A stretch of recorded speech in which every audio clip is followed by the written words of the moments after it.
wap le la kan fati em in chung hi a ruak ngoi ngoi om lo kan sung kan zonga i hlim tha thirin kan trap le thin fam ngai hi khwa rein a hne man ti ma se khwa re hian engai om na ati zwa zel si vo in hian om vela kan fati em van lel runa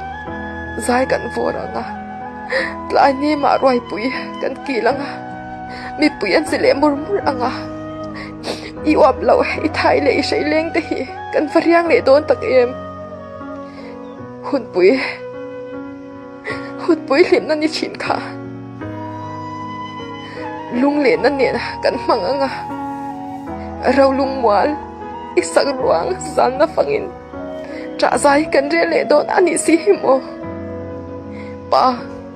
he hun pui tal hi chuan min wa be la kan pati em